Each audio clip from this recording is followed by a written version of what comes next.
Halo teman-teman, kita jumpa lagi di kali ini kita akan sedikit membahas tentang radio saya yang ini ya, yang kecil.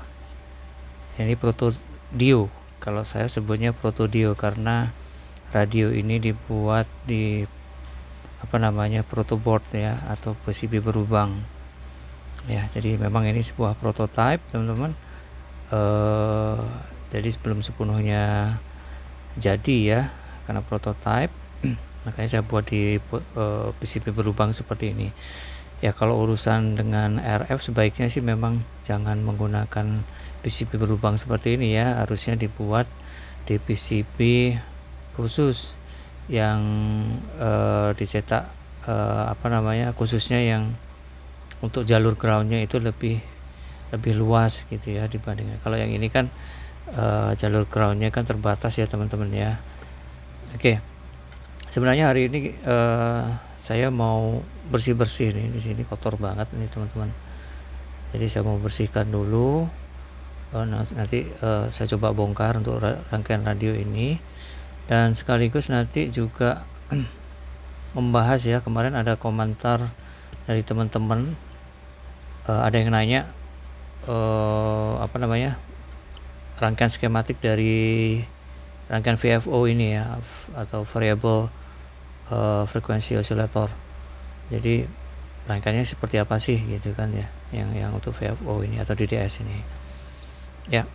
Oke, mungkin saya coba bongkar dulu ya teman-teman ya. Jadi sebenarnya ini ada dua bagian. Yang di atas ini adalah VFO-nya, yang di sini adalah rangkaian exciter-nya.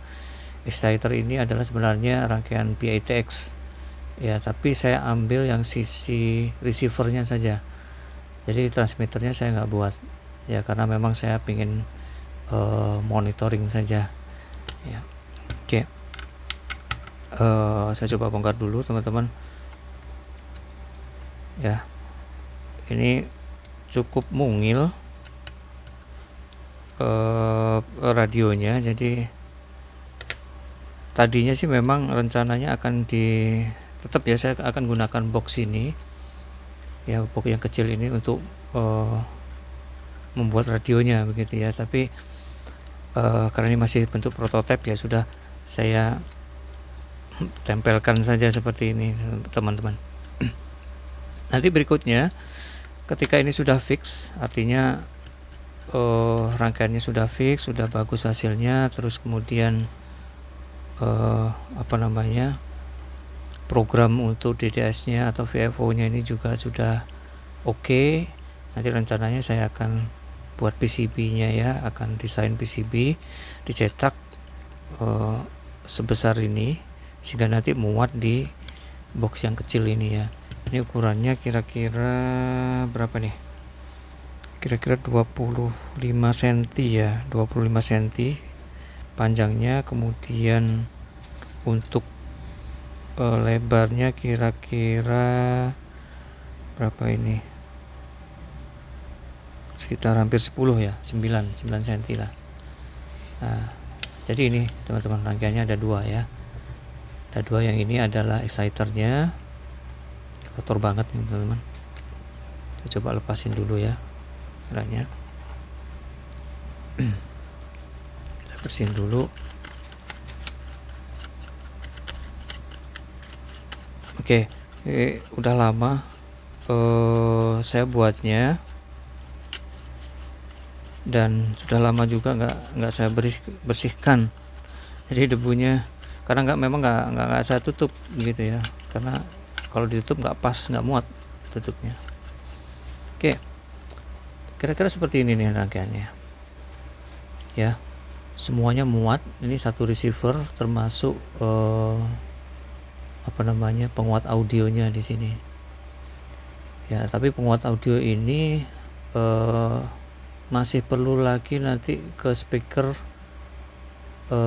Nggak bisa langsung ke speaker ya, kalau ke speaker kecil sekali teman-teman. Saya kemarin belum tahu kenapa kok bisa lebih kecil gitu ya.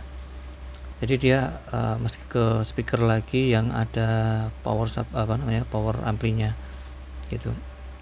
harusnya sih bisa ya langsung ke speaker ya, cuman mungkin rangkaiannya saya ada yang keliru mungkin ya, nanti ya saya coba cek lagi.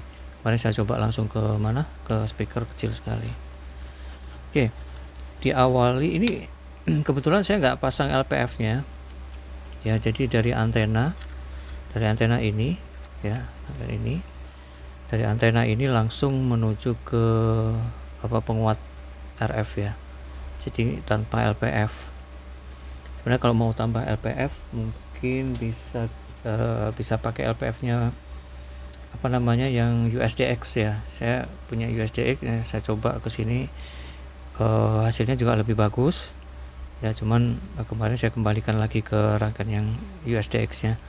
Jadi saya lepas yang ini, saya jalankan tanpa LPF. Jadi mengandalkan antena saja. Jadi antena masuk ke sini ke ruang penguat RF, langsung ke mixer. Ya, ini ke mixernya. Kemudian nanti ada penguat RF lagi, kemudian ada kristal band pass filter ya. Ada dual tingkat penguat lagi, kemudian ada di sini nanti ini mixer lagi ya di sini ya. Ya nanti kemudian langsung ke ada penguat satu tingkat lagi dan penguat audio gitu ya, langsung. Saya buatnya langsung di ini. Dan tadinya memang awalnya hanya rangkaian ini ya teman-teman ya, mulai dari penguat RF awal ini, kemudian kristal sampai ke penguat audio. Nah kemarin saya baru tambahkan untuk rangkaian sinyal meter ya, sinyal meter. Kemudian ini saya coba juga tambahkan rangkaian AGC, cuman masih belum berhasil. Nanti saya coba cek lagi rangkaiannya karena terbatas sekali boardnya ya. Bayangkan ini satu board ini kecil sekali, ukuran berapa ya kalau diukur, ada penggaris. Oke, ini seperti ini ya, ukurannya paling PCB nya itu 7 cm lawan 8 cm teman-teman ya, kecil sekali. Oke, ini rangkaiannya. Kalau mau tahu skemanya sih sebenarnya saya ambil dari PITX ya teman-teman ya. PITX yang biasanya yang ada di internet itu ya, internet itu saya ambil, saya gambar ulang di sini untuk memudahkan saya merakit kembali ke protoboardnya. Nah ini teman-teman ya, seperti ini kira-kira. Jadi ini ada penguat RF-nya, RF amplifier ya, pakai 3904. Kemudian ini ada VFO buffer plus balance mixer ya, balance mixer ya, yang tadi yang di sini nih ya. Nah yang ada ada toroidnya, ini 2 toroid gitu ya. Ini rangkaiannya seperti ini. Jadi kalau nilai-nilainya saya juga nggak ubah teman-teman, saya nggak ubah ya, tetap seperti ini dengan power supply 12 volt. Saya buat perbagian gini untuk memudahkan saya merakit, karena merakitnya saya nggak langsung teman-teman ya, jadi bertahap. Jadi RF amplifier saya buat dulu, kemudian saya tes sudah bekerja atau belum ya, penguatannya berapa, itu saya tes di sini di output ini. Setelah nanti RF amplifier selesai, baru nanti bagian ke balance mixer ini ya, plus VFO buffernya ya. Ini juga saya tes, saya uji, saya masukkan sinyal generator dari function generator ya, dari sini. Kemudian nanti saya cek outputnya di mana, di sini ya, ke sini ya, outputnya ini yang dari mixer tadi. Ini saya putus dulu, kemudian saya masukkan RF amplifier function generator di 2 titik ini, kemudian saya cek. hasilnya seperti ini. Saya nggak buat videonya waktu itu, jadi nggak ada videonya ya gitu. Oke, lanjut ke EF amplifier ya. Ini intermediate frequency amplifier, rangkaiannya mirip dengan ini ya, sama dengan RF amplifier. Kemudian masuk ke crystal filter ya. Crystal filternya ini saya juga sudah buat videonya kemarin, pengujiannya untuk 10 MHz di EF amplifiernya menggunakan 100 picofarad. Kalau nggak salah ya 100 picofarad ya di sini ya. Sepertinya saya ubah teman-teman ya, yang ini bukan 100 picofarad tapi 33 picofarad ya. Rangkaiannya seperti ini.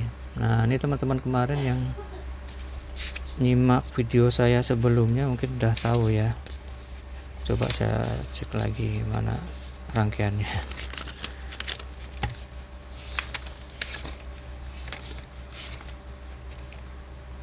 Nah, ini teman-teman. Pakai yang ini ya, teman-teman ya. Jadi pakai 33 picofarad. Ini 4 kali 10 MHz kristal. Dan ini hasil pengujiannya seperti ini. Ya, cek video saya yang sebelumnya ya. Oke. Kita lanjut lagi dari EF amplifier kristal filter langsung ke EF lagi ya. Nah, ini pakai penguat Darlington ya 3904, disusun seri seperti ini agar penguatannya lebih besar gitu ya. Kemudian masuk ke sini juga ke mixer yang terakhir ya. Ini ada 100 ohm potentiometer dan 22 picofarad untuk mengatur balancingnya gitu ya. Oke, langsung ini untuk input BFO, ini saya ambil dari tadi rangkaian yang di atas tadi ya, board yang di atas tadi.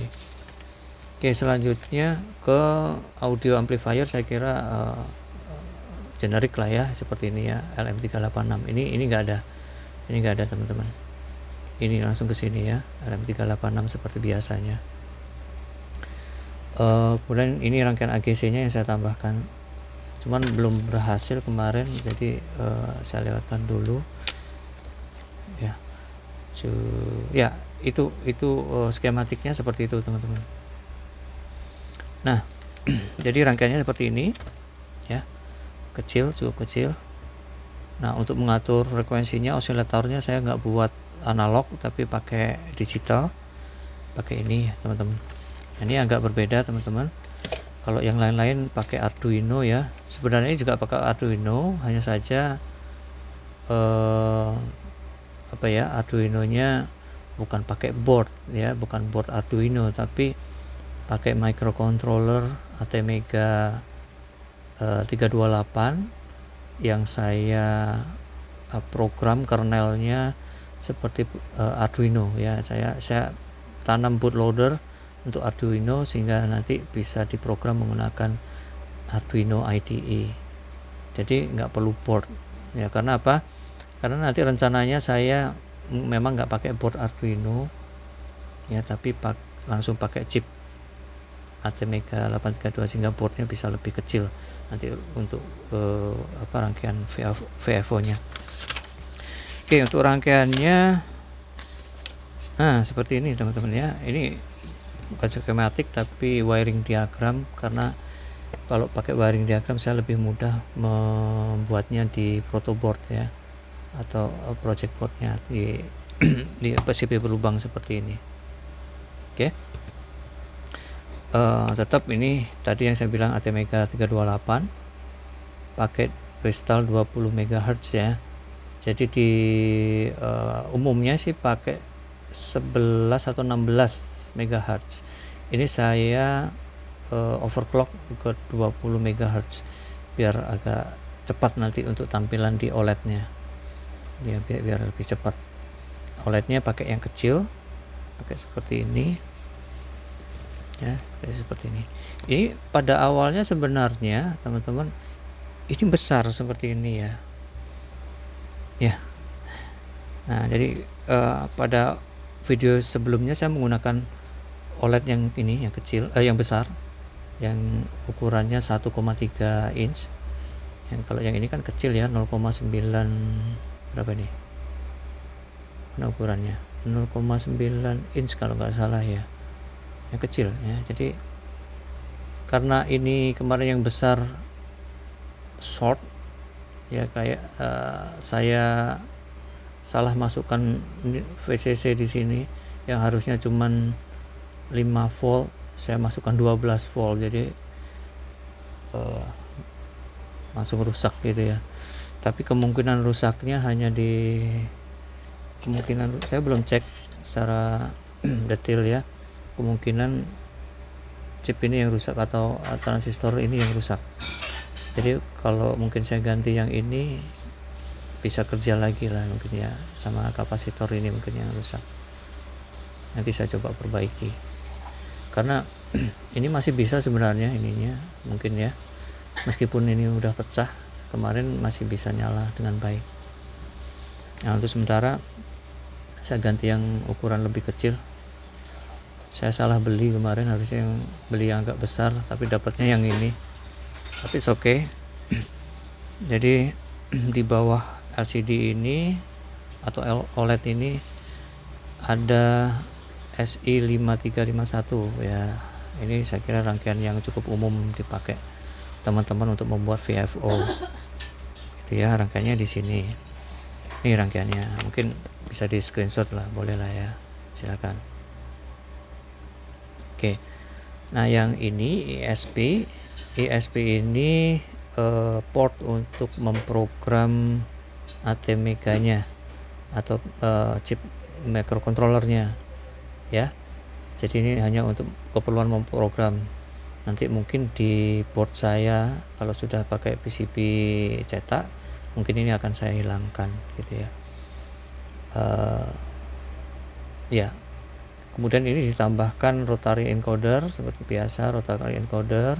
Cuma saya karena waktu itu nggak punya yang ada tombolnya, yang 5 pin itu ya, saya punyanya hanya 3 pin. Jadi ya saya susunnya seperti ini aja. Kalau Anda punya yang 5 pin itu akan lebih baik, jadi pengoperasiannya akan lebih mudah. Nah, sebagai gantinya saya buat 2 tombol saja. Kalau di VFO yang lain itu banyak ya tombolnya, fitur-fiturnya banyak. Saya cuman pakai 2 saja dulu. Nanti kalau sudah bekerja dengan baik mungkin akan saya tambahkan dengan yang lain-lain. Ini cukup sederhana teman-teman, rangkaian dasar ya, rangkaian dasar, karena biasanya yang pabrikan itu sudah include dengan relay untuk mengatur band gitu ya, atau relay untuk bahkan sampai mengatur bandwidth gitu ya, bandwidthnya filter gitu ya, sampai seperti itu, atau mungkin mengatur memori, mengatur setting-setting yang lain gitu ya. Saya cuma gunakan 2 tombol ini saja untuk latihan. Oke, rangkaiannya seperti itu. Nah, ini yang bentuk jadinya, kelihatannya sepertinya banyak ya teman-teman, tapi sebenarnya yang rangkaian ini ya, rangkaian ini mungkin saya coba buka dulu ini knopnya. Nah ya, rangkaian ini kotor. Yang ini ya, rangkaian ini adalah rangkaian untuk SWR meter sebenarnya. Tadinya saya mau buat SWR meter ya, saya langsung gabungkan ke sini sehingga biar ada dua mode gitu ya. Kita bisa mengukur SWR-nya, antena analyzer ya, antena analyzer saya buat di sini. Cuman kemarin enggak begitu berhasil karena diodanya ini harusnya yang germanium, yang ini saya gunakan bukan tipe aslinya ya. Ya, oke. Jadi chipnya saya copot dulu biar nggak mengganggu kerjanya VFO-nya. Ini rotary encoder, ini 2 tombolnya SI5351. Portnya saya buat ini ya, dari port sini nih ya, ini saya pindah ke sini dari 3. Kalau misalnya nanti perlu bisa colok ke sini lah ya kalau perlu frekuensi. Kemudian yang ini untuk ground, ini yang kristal 20 MHz. Jadi sebenarnya rangkaiannya cuma seperti ini ya, sampai sini saja. Nah yang ini adalah rangkaian untuk voltage regulator atau banyak ini ya, regulator untuk tegangan ya. Karena saya menggunakan 12 volt power supply-nya, untuk yang kesini ini hanya butuhnya 3,3 atau 5 volt gitu ya maksimal. Chip ini juga 5 volt, jadi perlu diturunkan dulu pakai 7805. Ini bertumpuk ya teman-teman, nggak begitu rapi yang di sini ya, nggak begitu rapi. Nah ini untuk programmingnya ya, untuk programming ESP programmer. Nah kira-kira seperti inilah bentuknya, cukup kecil. Nah ini untuk istilahnya untuk merancang programnya sebenarnya teman-teman ya. Nanti kalau sudah fix saya akan ubah sebesar ini gitu ya, sebesar ini. Nah bentuk PCB-nya nanti ditunggu saja hasilnya. Oke. Saya kira sudah dijelaskan semua ya. Nah nanti tinggal teman-teman kalau misalnya masih ada pertanyaan silahkan di kolom komentar saja, nanti akan saya jawab ya. Saya kira itu saja teman-teman.